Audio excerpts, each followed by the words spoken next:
안녕하세요. 요즘 인터넷 서점이나 주요 매체에서 추천되는 책들 중에는 광고 효과나 마케팅의 힘으로 주목받는 책들도 있지만 진정으로 가치 있는 책들이 주목받지 못하는 경우도 많습니다. 저희 책이 있는 글터 서점은 이런 진주 같은 책들을 찾아내고 시대의 흐름을 짚어주는 도서를 선별하여 소개해드리고 있습니다. 매주 새롭게 출간되는 책들을 꼼꼼하게 살펴보며 유익한 책들을 추천해드리려고 노력하겠습니다. 오늘도 2월 세 번째 주에 새로 나온 알짜배기 책들을 소개해드립니다. 많은 관심 부탁드립니다. 첫 번째 도서는 야들아 떠나보니 살겠더라입니다. 혼자 여행할 때 진정한 자유와 행복을 느낄 수 있을까요? 야들아 떠나보니 살겠더라는 쨍쨍이라는 주인공의 개성 넘치는 여행기를 통해 이 질문에 답을 해줍니다. 쨍쨍은 환갑을 넘긴 나이에도 여전히 새로운 세상과 사람들을 만나기 위해 비행기에 몸을 싣습니다. 그녀의 여행은 단순한 관광이 아니라 세상의 소리와 향기를 느끼며 자신을 더 깊이 사랑하게 되는 과정입니다. 책은 쨍쨍의 다채로운 에피소드로 가득합니다. 여행지에서 여권을 도둑맞아 불법 입국자의 신분에 처하거나 입국 심사에서 다음 목적지를 정하지 않아 생긴 해프닝 등 예상치 못한 사건들도 쨍쨍의 여행을 더욱 빛나게 만듭니다. 그녀는 이 모든 상황에서도 자신을 사랑하며 매 순간을 감싸 안을 줄 압니다. 이 책은 비단 여행을 좋아하는 사람뿐만 아니라 일상에서도 자유롭게 자신을 사랑하며 삶의 주인공으로 살고자 하는 이들에게도 큰 울림을 줍니다. 쨍쨍의 이야기 속에서 우리는 어떻게 해야 이렇게 살 수 있을까? 라는 질문을 던지게 되고 자신의 인생에도 적용할 수 있는 용기를 얻게 됩니다. 삶의 크고 작은 순간들을 사랑하고 궁극적으로 스스로를 더욱 깊이 이해하고 사랑하게 될 것입니다. 두 번째 도서는 누가 왕이 되는가입니다. 왕의 자리는 누구의 것이었을까요? 조선의 역동적인 왕위 계승 싸움의 현장을 살펴보고 그 이면에 숨겨진 정치적 역학과 개인의 욕망을 들추어 볼 준비가 되었는가? 조선시대의 왕위 계승은 단순히 겨루기의 결과가 아니라 고도로 복잡한 정치적 계산과 가족 내 갈등의 산물이었습니다.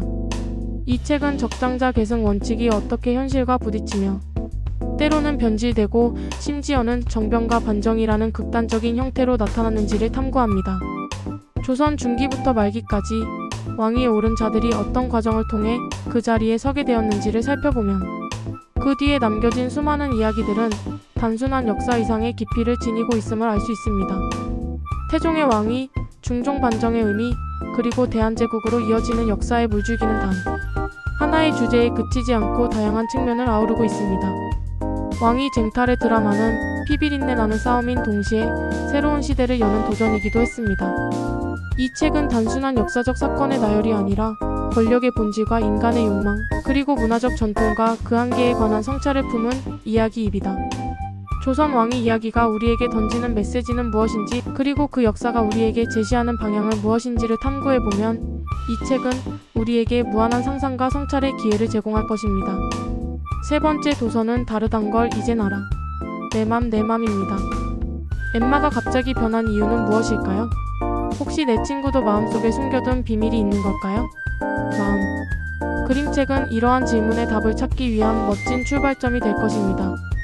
유튜브 우리 동네 어린이 병원의 박소영 원장과 쿠크닥스 조성호 원장이 함께 쓴 이 책은 친구 간의 변화 속에서 비롯된 작은 오해가 어떻게 우리의 마음을 두드리고 성장시킬 수 있는지를 보여줍니다.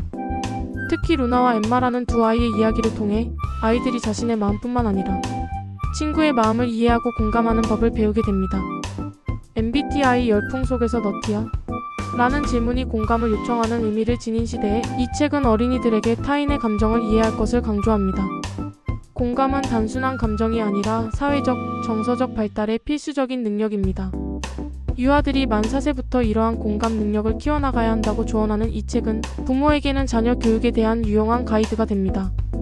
일상 속에서 느낄 수 있는 다양한 감정을 동화와 감정카드로 탐구하면서 아이들은 자신과 다른 사람의 마음이 다를 수 있음을 인식하게 됩니다.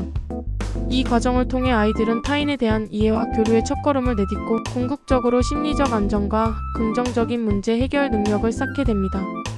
부모와 아이가 함께 읽고 소통할 수 있는 이 책은 공감하는 방법을 알아가는 모든 가족에게 추천합니다. 네 번째 도서는 극예와 혁명입니다. 세대 간의 혁명적 차이가 당신의 삶에 어떤 의미를 주나요? 만약 1980년대의 학생운동 세대와 2020년대의 페미니스트 청년 세대가 서로 손을 잡고 공동의 목표를 위해 나아간다면 어떤 모습일까요? 극예와 혁명은 바로 이런 상상을 구체화한 작품입니다. 예소연 작가는 제48회 이상문학상 대상 수상자. 극예와 혁명을 통해 각기 다른 시대와 이념적 배경을 가진 두 세대가 서로를 이해하고 공감하며 개판이 가득한 장례식장을 새로운 혁명의 장으로 탈바꿈시키는 과정을 그립니다.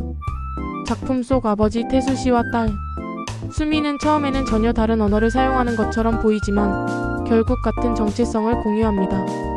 모든 일에 회방을 놓고야 많은 사람으로서 두 세대는 각자의 방식으로 제도에 묶인 현실에 맞서고 있는 것이죠. 신수정 문학평론가와 여타 심사위원들은 이 작품이 세대 간의 갈등과 화해를 다루고 있으며 그 과정에서 따뜻한 유머와 사랑의 힘을 보여준다고 평합니다. 이 작품은 혁명이 그저 웅장하고 영웅적인 것이 아니라 일상 속에서 그 개처럼 뛰어놀며 작은 저항과 변화를 만들어가는 데서 시작될 수 있음을 조용히 이야기합니다. 혁명이 불가능해 보이는 지금, 저자가 제시하는 포용적이면서도 혁명적인 모습은 새로운 관점에서 시대를 바라보는 통찰을 제공합니다. 이처럼 극예와 혁명은 독자들에게 따뜻한 위로와 함께 생각할 거리를 던지며 현재의 길을 모색하는 데 있어서 도움이 되는 작품입니다. 읽는 이들에게 시대를 초월한 깊은 공감대를 형성할 것입니다. 2025년 제48회 이상문학상부터는 새로운 전통이 시작됩니다. 수상자 6인과 심사위원 6인의 심층 대담을 진행하고 그 인터뷰 6편의 전문을 작품집에 수록하는 것이 그것입니다.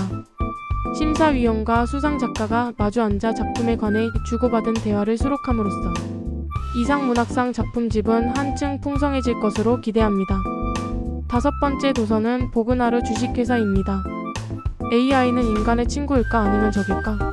보그나르 주식회사는 이러한 질문에 대해 김동식 작가가 답하는 18편의 초단편 소설 모음집입니다. 기술 발전이 가속화되는 현대사회에서 우리는 AI의 편리와 불안을 동시에 안고 살아가야 합니다. 이 책은 AI가 지배하는 미래에서 인류가 어떤 모습으로 생존하고 공존할 수 있는지를 예측해봅니다. 각 단편은 AI 기술이 우리 삶에 미치는 영향을 다양한 시점에서 바라보며 독자들에게 깊은 사유의 세계를 제공합니다. 라이프 리플레이에서는 원하는 하루를 다시 사는 인간의 욕망을, AI 상속법에서는 AI 로봇에게 전 재산을 상속하는 인간의 복잡한 감정을 보여줍니다. 또한 철통보안 콘서트에서는 기술이 예술가를 대체한 시대에도 인간의 고유성이 여전히 존재할 수 있음을 보여줍니다. 작가는 AI를 도구로 삼는 것과 동시에 그로 인해 나타날 수 있는 위협을 직시하며 기술과 인류의 조화로운 관계를 모색하고자 합니다. 앞으로의 인류는 AI 없이 존재하기 어렵겠지만 보그나르 주식회사는 우리가 그 속에서 잊지 말아야 할 인간의 고유성과 희망을 상기시켜줍니다. 결국 김동식 작가가 이 책을 통해 묻고자 하는 것은 추상적 가치와 기술 발전 사이에서 우리가 추구해야 할 균형이 무엇인가 하는 것입니다. 이번 주 신간은 어땠나요? 마음을 움직이게 한 책이 있다면 근처 서점에 가서 둘러보세요. 동네 서점엔 훨씬 더 다양한 책들이 기다리고 있습니다. 영상 끝까지 시청해주셔서 감사합니다. 좋아요, 구독은 영상 제작에 큰 도움이 됩니다. 감사합니다.